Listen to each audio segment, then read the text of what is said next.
जी तो आज हमारा जो टॉपिक है वो जीन प्रोडिक्शन इन प्रोकैरियोट्स है। इससे पहले हम लोगों ने जीन प्रोडिक्शन से रिलेटेड जो डिफरेंट टेक्निक्स हैं वो डिस्कस की थी। और अब from now onward we will discuss how the gene is predicted in prokaryotes and eukaryotes. तो प्रोकैरियोट्स और यूकैरियोट्स में चूँकि जो जीन का स्ट्रक्चर है वो डिफरेंट होता है, जीन के जो कंटेंट्स हैं वो डिफरेंट होते हैं, इस वजह से दोनों में प्रोडिक्शन के लिए हमें डिफरेंट अप्रोचेस जो हैं या डिफरेंट टूल्स जो हैं वो डिज़ाइन करने पड़ते हैं। तो प्रोकैरियोट्स जिसमें कि बैक्टीरिया वगैरह शामिल हैं, they have relatively small genomes with sizes ranging from 0.5 to 10 million base pairs. ठीक है, और जो 1 मिलियन बेस पेयर है that is equal to 10⁶ base pairs. तो इसमें जो जीनोम साइज़ है वो स्मॉल होता है। इसी तरह से जीन डेंसिटी जो है in prokaryotes it is high. Gene density का मतलब है कि एक स्पेसिफिक एरिया में कितने जीन्स हैं। ठीक है, और इसमें जो प्रोकैरियोट्स हैं इसमें 90% of A genome sequence containing coding sequence. और इसमें अगर हम यूकैरियोट्स यहाँ पे कंपैरिजन करें तो यूकैरियोट्स में जो कोडिंग रीजन है वो बहुत स्मॉल फ्रैक्शन में है, लाइक 3%। तो नॉन कोडिंग जो है वो बाकी रिमेनिंग फ्रैक्शन होती है। लेकिन प्रोकैरियोट्स के केस में नॉन कोडिंग रीजन बहुत थोड़ा है, majority of the sequence is coding sequence. और there are very few repetitive sequences. हालांकि यूकैरियोट्स में जो कॉम्प्लेक्स ऑर्गेनिज्म हैं उसमें there is a huge volume of repetitive sequences. Prokaryote gene जो it is composed of a single contiguous stretch of ORF coding for a single protein or RNA with no interruption within a gene। ये आपको ORF के बारे में पहले भी बताया हुआ है। ठीक है, और ORF stand for open reading frame, और starting from start codon to stop codon. और इसमें जो आपके यूकैरियोट्स है उसमें तो आपको पता है ना कि इंट्रॉन और एक्सॉन्स वगैरह होते हैं। लेकिन इसमें हमारे पास चूँकि जो नॉन कोडिंग रीजन है वो बहुत थोड़ा है, majority is the coding. So इसमें कोई एक जो ORF है having start and stop codon, it will be use to form a protein product. ठीक है, तो एक ही इसमें सिंगल ORF होता है। और इसी तरह से जब जो यूकैरियोट्स है उसमें ORF कैसे बनता है कि उसमें डिफरेंट एक्सोन्स जो हैं वो पहले लाइगेट होते हैं और फिर आपके पास एक ORF आता है, और फर्दर वो ORF जो वो ट्रांसलेट होता है इनटू प्रोटीन। इसी से in bacteria the majority of genes have start codon ATG or AUG in messenger RNA because prediction is done at the DNA level. T is used in place of U which codes for methionine। तो ये भी आपको पता है कि already के start codon most of the time कौन सा होता है, ATG। और लेकिन in some cases GTG and TTG are also used an alternative start codon. ठीक है।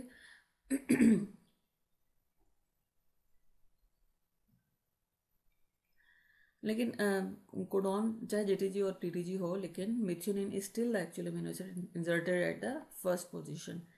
और because there may be multiple ATG, GTG or TTG codon in a frame, the presence of these codons at the beginning of the frame does not necessarily give a clear indication of the translation initiation site।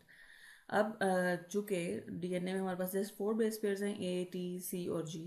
तो ये जो combination है ATG, GTG और TTG, ये randomly कहीं पे भी हो सकता है। तो हम जस्ट अगर हमें किसी भी सीक्वेंस में स्टार्ट कोडॉन मिल जाता है तो हम ये नहीं कह सकते कि ओके जी हमें तो स्टार्ट कोडॉन मिल गया तो अब लाजमी ये वाला जो है ना सीक्वेंस, ये कोडिंग सीक्वेंस ही होगी। इसके लिए हमें कुछ और मेजर्स भी चेक करने पड़ते हैं। वो क्या हो सकते हैं? In so instead to help identify this initiation codon other features associated with translations are used.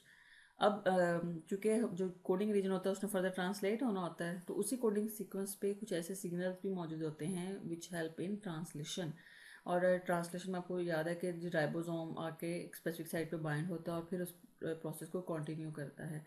तो इसका मतलब है कि हमारी जो DNA की सीक्वेंस है उसमें राइबोसोमल बाइंडिंग साइट भी होगी।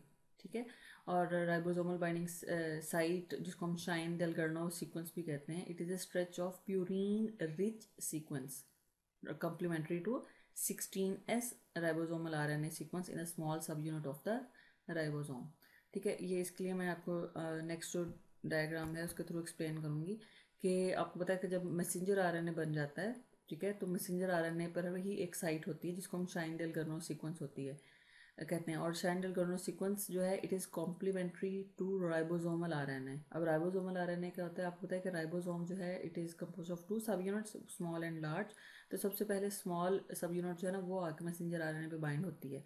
अब किस जगह पे जाकर उसने बाइंड होना होता है, उसकी रीज़न ये है कि ये जो राइबोसोम की स्मॉलर सब यूनिट है इसकी कंपोजिशन में आरएनए और प्रोटीन होते हैं, राइबोसोमल आरएनए एंड प्रोटीन। तो जो राइबोसोमल आरएनए इसका ये दिया हुआ है it is complementary to the this site, ठीक है। Ribosomal RNA of small subunit is complementary to the Shine Dalgarno site. तो इस कॉम्प्लीमेंट्री ये जब राइबोसोम यहाँ पे बाइंड होगा किसी भी पोजीशन पे आएगा, वो स्कैन करता जाएगा और जहाँ पे ही उसको अपनी राइबोसोमल आरएनए की कॉम्प्लीमेंट्री साइट मिलेगी वो वहाँ पे लिंक कर जाएगा, अटैच हो जाएगा और फिर फर्दर ट्रांसलेशन का प्रोसेस जो है वो स्टार्ट हो जाएगा, ठीक है। और नेक्स्ट जो है इसमें it is located immediately downstream of the transcription initiation site and slightly upstream of the translation start codon। अब ये RBS या राइबोसोमल बाइंडिंग साइट होती कहाँ है, ये ट्रांसलेशन स्टार्ट साइट से थोड़ा सा पहले और ट्रांसक्रिप्शन स्टार्ट साइट से थोड़ा सा बाद में होती है, ठीक है। और ये इधर हम जाएंगे तो ये डाउन स्ट्रीम है, अगर इधर हम पढ़ेंगे तो दैट इज अपस्ट्रीम। और in many bacteria it has a consensus motif of AGG ठीक है। और identification of ribosome binding site can help locate the start codon, कि अगर हमें RBS मिल जाता है, राइबोसोमल बाइंडिंग साइट का पता चल जाता है, उसका मतलब है कि उसके कहीं करीब ही स्टार्ट कोडॉन भी मौजूद है। तो अगर हमें RBS और साथ ही कहीं स्टार्ट कोडॉन मिल जाता है तो हम थोड़ा सा श्योर हो जाते हैं कि ओके ये वाला रीजन जो है कोडिंग रीजन हो सकता है। उसके बाद at the end of protein coding region is stop codon, start codon और राइबोसोमल बाइंडिंग साइट के अलावा हम स्टॉप कोडॉन को भी इस्तेमाल कर सकते हैं। और stop codon causes translation. To stop, there are 3 possible stop codons, identification of which is straightforward. क्योंकि स्टॉप कोडॉन वो आपको पता है कि स्टॉप कोडॉन कौन कौन से सकते हैं, UAA, UAG या UGA। तो आपने जस्ट स्ट्रिंग मैच करके देखनी है कि कहाँ पे UAA या UAG या UGA है। तो ये स्ट्रेट फॉरवर्ड प्रोसेस है स्टॉप कोडॉन को फाइंड आउट करने का।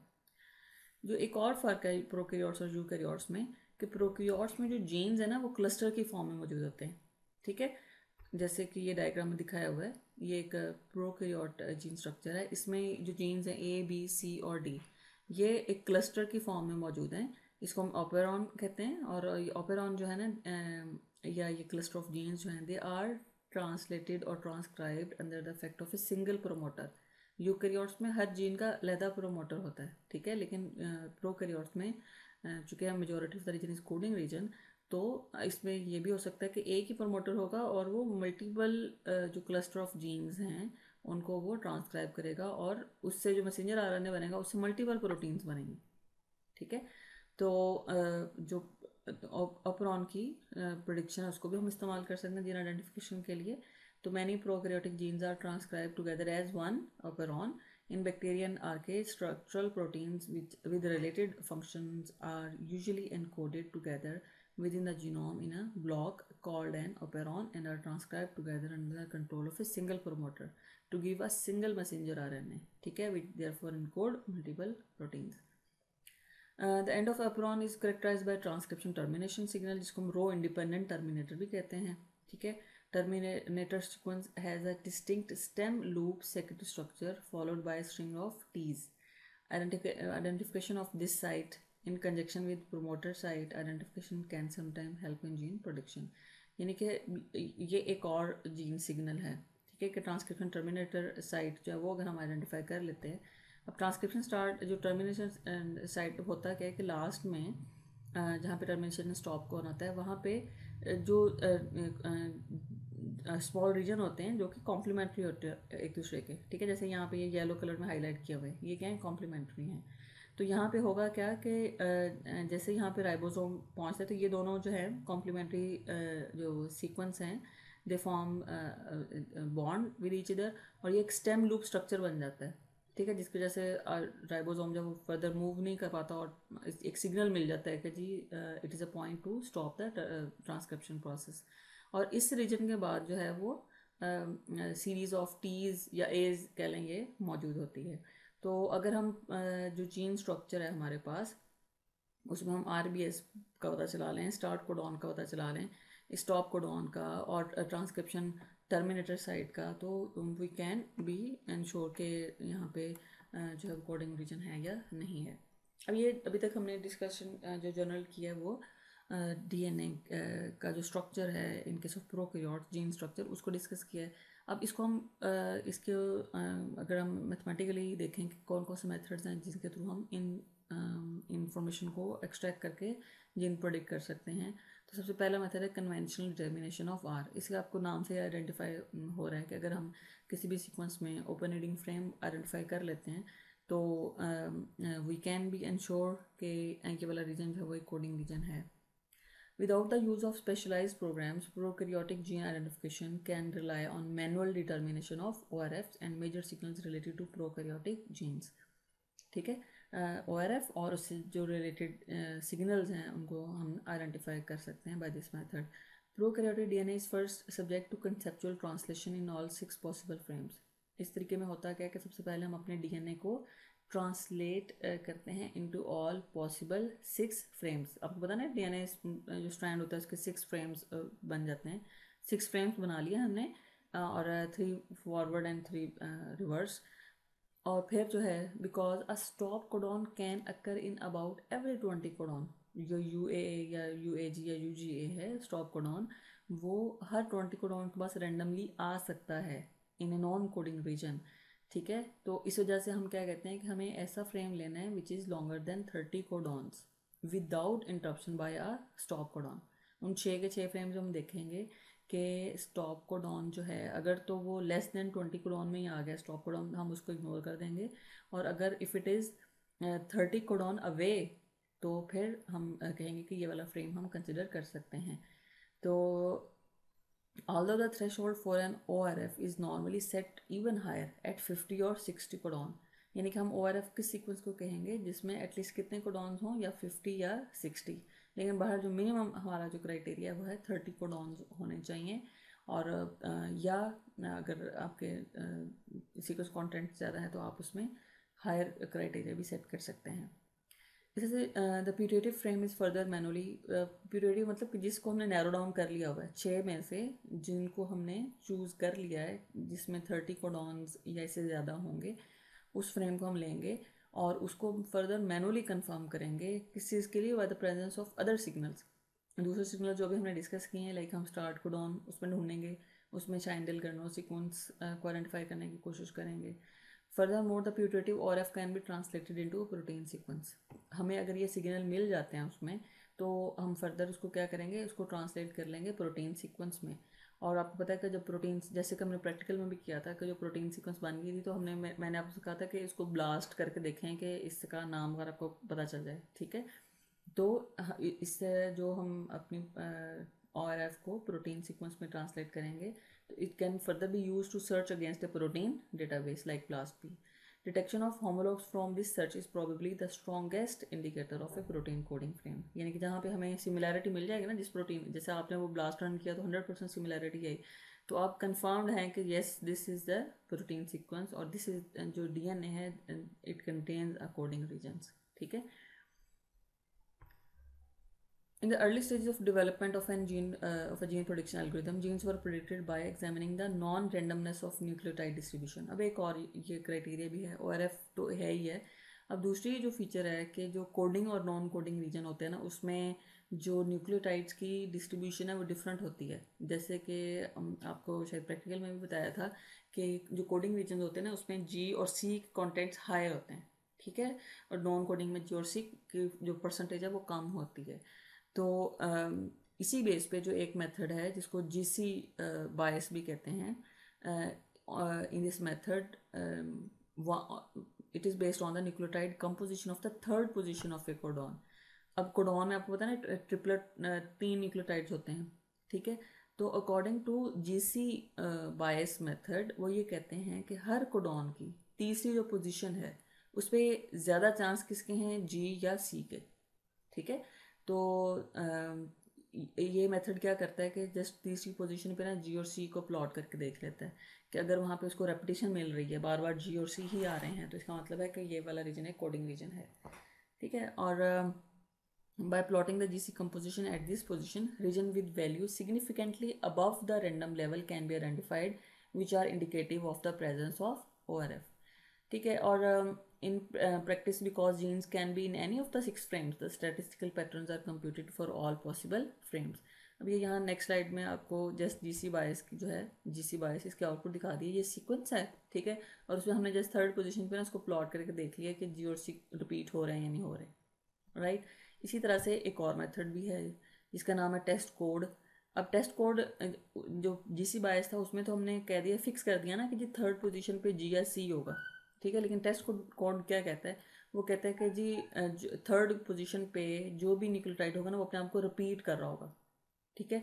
तो इनडायरेक्टली ये भी वही चीज़ कैलकुलेट करें जो ऊपर कैलकुलेट की जा रही है. तो टेस्ट कोडोन जो है test code, it exploits the fact that the third codon nucleotide in a coding region tend to repeat themselves. अगर जी और सी है तो वो रिपीट करेंगे, ठीक है, और ए और टी है तो वो रिपीट करेंगे. By plotting the repeating pattern of nucleotide at this position, third position पे हम न्यूक्लियोटाइड को प्लॉट कर लेते हैं.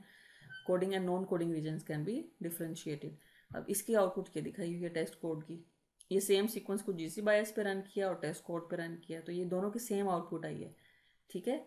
कि थर्ड पोजीशन पे जो भी न्यूक्लियोटाइड्स हैं, टेस्ट कोड कहता है कि कोई भी न्यूक्लियोटाइड है वो रिपीट हो रहा है, और जीसी कह रहा है कि थर्ड पोजीशन पे जी और सी जो है वो रिपीट हो रहे हैं. तो इसका मतलब है कि टेस्ट कोडॉन में भी इस वक्त कौन से न्यूक्लियोटाइड रिपीट हो रहे हैं, जी और सी ही रिपीट हो रहे हैं अकॉर्डिंग टू दिस आउटपुट.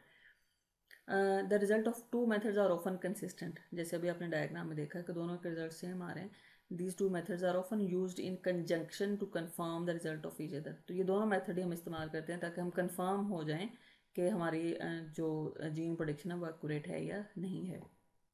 इसी तरीके से जो कन्वेंशनल ORF मेथड है, कि ये स्टैटिस्टिकल मेथड जो है, चूँकि टिपिकल से रूल्स हैं, स्टार्ट कोडॉन है जी, स्टॉप कोडॉन है और इतनी इसकी लेंथ होनी चाहिए. तो ये टिपिकल जीन्स जो हैं जो कि इस स्ट्रक्चर को फॉलो कर रहे हैं, उनको इनके आइडेंटिफिकेशन के लिए तो हम इनको इस्तेमाल कर सकते हैं. लेकिन जो ए टिपिकल जीन्स हैं, यानी कि जो इस पैटर्न को फॉलो नहीं करते लेकिन स्टिल वो जीन्स हैं, तो उनको हम इस मेथड से प्रिडिक्ट नहीं कर सकते, ठीक है. तो इसलिए जैसे to improve the prediction accuracies, the new generation of predictive algorithm use more sophisticated statistical models.